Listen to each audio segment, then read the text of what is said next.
Okay, well, I'm back with another update. I made a little bit more progress on the rings here for the lights on the UFO saucers. I've painted the back just with some silver Stynylrez res primer, just as a backing for the color on the lights. Then I've got some Tamiya clear red, clear orange, and clear yellow. I tried a little bit thinned of the red in my airbrush. I just got one coat on so far. I know it looks orange, but I'll put a little bit more on. It's supposed to be red. I'll be aiming for that, and I'll pick some other colors for these. I don't have blue in the Tamiya, but I have a clear blue in the other ones here. The oops, if I can find it.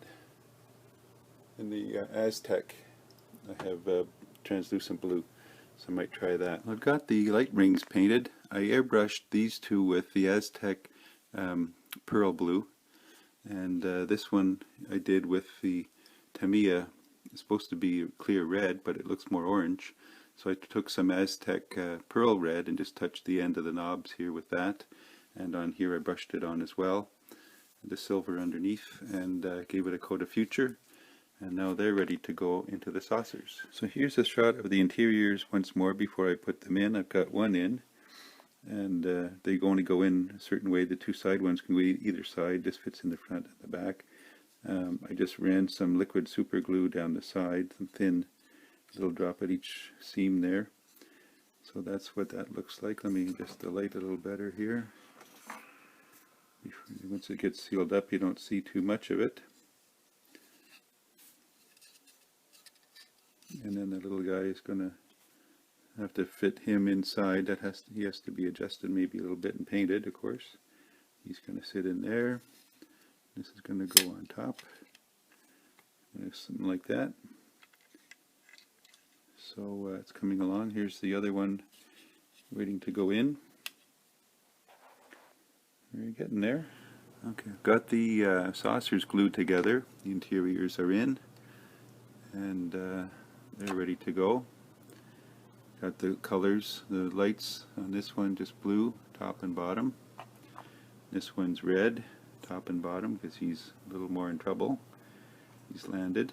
I've got aqua, folk art aqua, just a light wash over the two figures, and then I'm going to do another wash with this mint green, spearmint green craft paint, and then we'll do some black wash, and we'll see how that looks. Well, this is the final entry on the UFO build here, the Pegasus Alpha Centauri UFOs.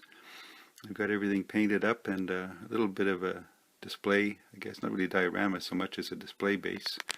It's actually a cake plate I had, and I put a piece of cardboard on it. I got this ship here. I found this cup in my parts bin. I have a bunch of bottle caps and things I've been collecting. So then this guy here comes flying in. The other one's been here for a while. He's landed here and can't get started again. I was going to have a little fire going. I have to try and build some kind of a fire going there for him.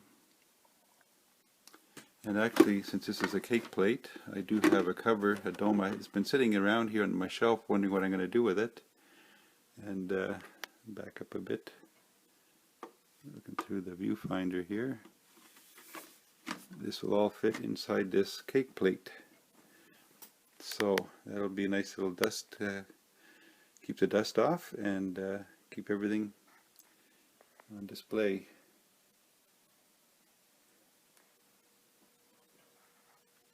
So that's it for my UFO diorama build for the Random Weirdness Group Build, hosted by Dave at the Glue Bomb Show.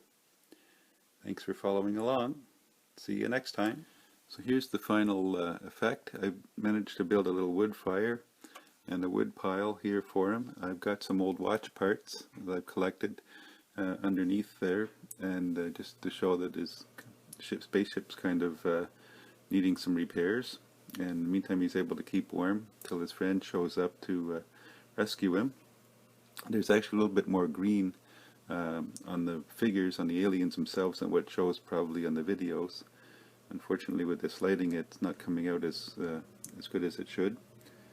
But anyway, I'm really happy with it the way it is, and again, we can put the dome on it to cover it up and seal it from the elements.